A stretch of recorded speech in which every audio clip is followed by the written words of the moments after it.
host, Diana Bruin, an expert in PKD, nutrition, and all things kidney health. If you believe there is more you can do with nutrition to slow the progression of PKD, but you aren't sure why or how, the PKD Dietitian podcast is just for you. We'll look at the science and research around PKD. I'll break it down in ways that are easy to understand. And of course, we'll dig into all things nutrition and PKD. I'll answer your questions and those that I frequently get from clients and medical professionals. Along the way, you'll meet researchers and PKD warriors, highlighting the power of advocacy, awareness, and community. Let's get started. I want to talk a little today about a hot topic, or shall I say an iced topic, depending on your preference, and that is coffee and PKD. I frequently get questions like, can I drink coffee? And if so, how much? Is it bad for PKD? Will it make my cyst grow? Because I get these questions so often, I bet you have them too. I personally didn't start drinking coffee until later in life. So picture this. I was living in Boston and it was winter, very cold, and I was doing a year-long residency internship after my master's. Shout out here to Brigham and Women's Hospital. And everyone in Boston seemed to be drinking coffee, and they looked so happy and warm when they were. So, needless to say, I tried it and quite enjoyed it. So now I am a professed coffee drinker. I drink 1, maybe to 2 cups a day. I might be a bit biased when it comes to coffee. Research in PKD around coffee really isn't. So what have you heard about drinking coffee with polycystic kidney disease? Perhaps that it's harmful, or it can cause cyst growth, or even that consumption of coffee has no impact whatsoever. Whether you just enjoy the flavor and experience of sipping a good old cup of joe, or if you are looking for a little pep in your step, stay with me to look at what the research tells us, my recommendations for intake with PKD, and I'm going to wrap it up with a few questions that you can ask yourself regarding your coffee intake and your health. So why are we even talking about coffee and PKD? Well, it really isn't the coffee itself, it's the caffeine. Coffee contains caffeine, a known stimulant, and it is one of the most commonly consumed beverages worldwide. The theory is that coffee, because of that caffeine, stimulates cyst growth and thus the progression of PKD. Where did that theory come from? Caffeine is known to increase something called cyclic AMP, a messenger in the body. When it is stimulated, specifically in the kidneys, cyclic AMP is a known driver of cyst growth. It is part of something called the vasopressin pathway. Now, if you are curious to learn more about this pathway, check out the show notes. I have linked out one of my blogs that will outline it for you. Let's get into what science says. One of the earliest published studies looking at PKD, its pathways and caffeine, was by Belibi et al., and it was published in 2002. The widespread recommendation to eliminate or at least limit coffee comes from their results. In the study, human ADPKD cells were cultured in a lab and they were exposed to different levels of caffeine. And the researchers looked at if there was an impact on those kidney cells based on the caffeine amount administered. What they found was a mild increase in that cyclic AMP in the kidney PKD cells. From there, the researchers concluded that caffeine increases cyclic AMP, thus consumption was a risk factor for the promotion of cyst growth. However, this conclusion was a hypothesis, and any actual cyst growth was not tested. Other studies using preclinical animal models did not see these same results. In fact, the other studies even administered much higher doses of caffeine. Since these early studies, more work has been done looking at PKD, the kidneys, and caffeine, and I want to highlight a few of these studies that are worth knowing. The next study I want to talk about was published in 2019 by Mecca et al. And is, from what I can see, the driving force behind the belief that coffee causes cysts to grow. It looked at any relationship between coffee, dose of caffeine, and kidney size, specifically with function in mice. Their conclusion was that high doses of caffeine is associated with PKD progression, larger kidney volume, and a decreased kidney function. Now, before you abandon your morning cup of joe, ask yourself, do these results apply to real life? The details in this one are important to look at and consider. The group in the study given the highest amount of caffeine were given 150 milligrams per kilogram of their body weight. This was the only group in the study that showed any impact. The amount of caffeine that a human would need to consume to meet this amount is astronomically high. Dare I say, almost impossible. So let's break this down in human terms. So for example, a 150-pound person would need to consume about 10,200 milligrams of caffeine daily to match this intake. This adds up to around 104 8-ounce cups of coffee a day, consistently day to day. In my opinion, this is not feasible and not applicable in real life. So I will ask you that question again. Do these results apply to real life? Not so much. Let's look at human studies. What I will tell you is that they all come to similar conclusions when it comes to coffee, caffeine, and PKD. A 2020 study found that caffeine intake was not directly associated with kidney size, that total kidney volume. It is worth noting that there are some pretty obvious shortcomings in this study based on the design, one being that they used ultrasounds for calculating kidney size, and it was a small participant size. What was really interesting to me about this study was that the participants in it with PKD had a much lower overall intake of caffeine when compared to their control parts that didn't have PKD. So I guess the widespread warning to limit coffee and caffeine was having an impact. A look back at the CRISP study also showed no significant relationship between caffeine consumption and the progression of PKD. There was no significant association between participants' reported caffeine intake and their kidney size and function. And I quote the researchers that the findings indicate that caffeine consumption is unlikely to have a clinically significant effect on ADPKD progression. I'll just let that sink in for a second.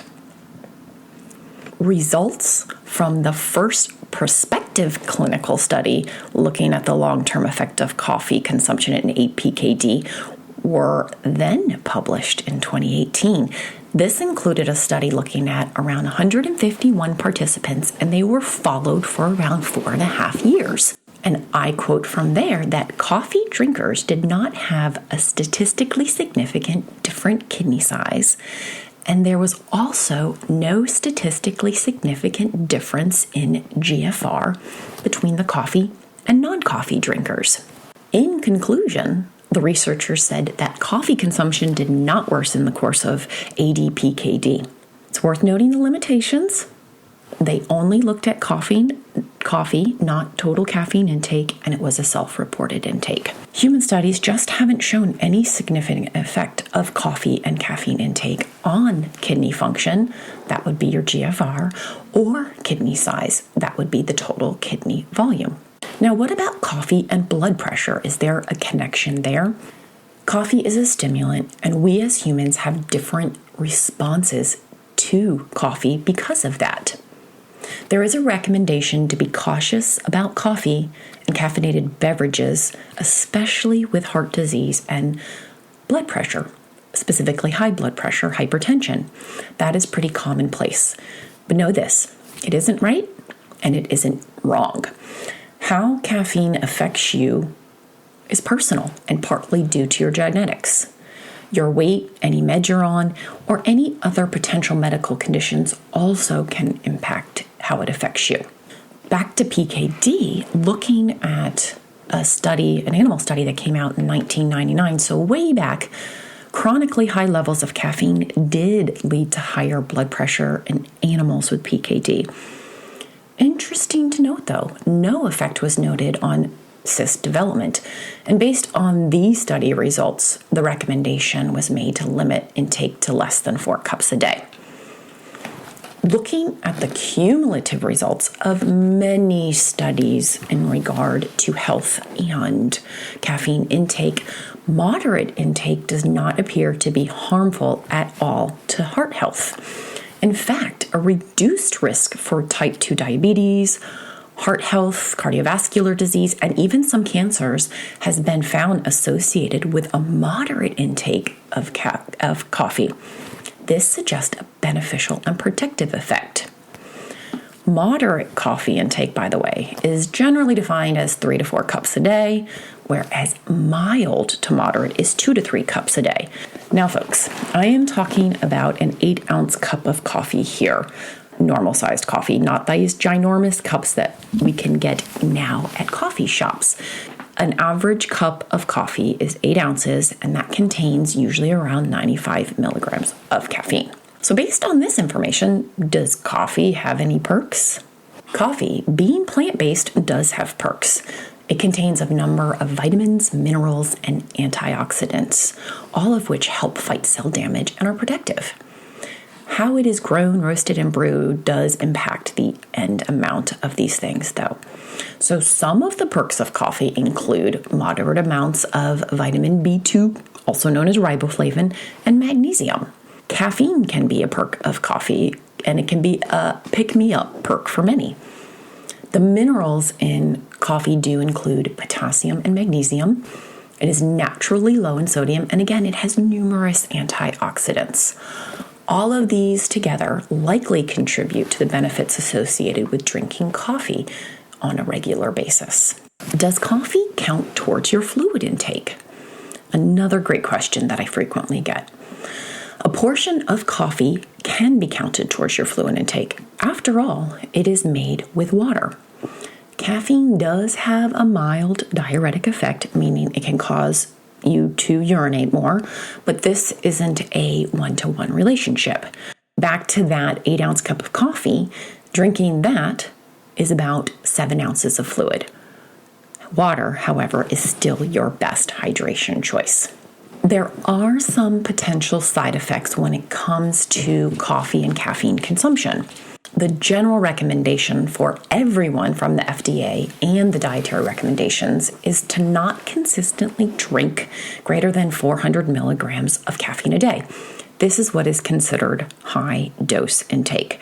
With a dose higher than this, some people experience insomnia, anxiety or increased anxiety, an irregular heartbeat, headaches, stomach irritation, and even GI distress. Also worth noting is that energy drinks potentially have very high amounts of added caffeine, even up to 500 milligrams per serving. I would absolutely avoid using these products, and if you do use them, flip them over and see how much caffeine they have in them. If you already have any of these mentioned concerns, for sure look at your coffee intake and assess if it is making matters worse. I know personally that I am caffeine sensitive and I don't go over 1 to 2 cups a day. That isn't a good idea for me. It definitely makes me feel anxious and a little bit unsettled. We've got the overall general recommendation of drinking less than or equal to 400 milligrams of caffeine a day. That's about 4 cups. KDIGO, the Kidney Disease Improving Global Outcomes, recommends avoid a high intake. However, they never define what a high intake is. The PKD Foundation recommends, and I quote, "It may be wise to limit caffeine." And the limit was set by them to 2 to 3 cups of coffee a day. This aligns with earlier recommendation. My recommendation is Stick to 2 to 3 cups a day. You're 100% good to go with that amount. In general, stick under 400 milligrams of caffeine. That's about 4 cups a day. I am actually more interested in what you put in your coffee and in your coffee-like substances. And I say that because a lot of the drinks that are claiming to be coffee ordered out really are dessert in a cup, a liquid dessert, because of the added sugars. It is important to know that how caffeine affects you personally does matter. Not sure what is a good amount for you? Here are 3 questions to ask yourself. Number 1, do I experience any negative side effects when I drink coffee? For example, are you sensitive to it? Do you have a higher blood pressure? Does it make you feel more anxious? Do you have difficulty sleeping, or maybe an upset stomach or an upset GI? If the answer is yes, perhaps coffee is not for you. But the second part of that question is, how much am I actually drinking? You might be drinking a lot more than you think, so check in. Question number 2, what am I adding to my coffee? Are you adding lots of sugar? Are you adding fake flavored creamer? Check in there too. Question number 3, is my coffee taking the place of water? So these are really 3 good questions to ask yourself when it comes to your coffee consumption. In conclusion, no evidence has been found specifically in human studies that coffee consumption, because of the caffeine content, is detrimental to PKD, nor that it promotes faster progression of cyst growth. Human studies haven't shown any significant effect on your kidney function, that's the GFR, or kidney size, the total kidney volume. You can consume too much coffee and caffeine, so absolutely aim for less than 400 milligrams a day. That's 4 cups. Even better is 2 to 3 cups. And how caffeine affects you personally and what you put in it does matter. And that brings our coffee and PKD episode to a conclusion. Did you know that I have a monthly newsletter? If you aren't signed up to connect with me via email, make sure you do so. Stay in the know with blog posts, and I have a blog post coming out with more details about coffee and PKD, recipes, and all things PKD and nutrition. There's a link in the show notes to sign up. Until next time.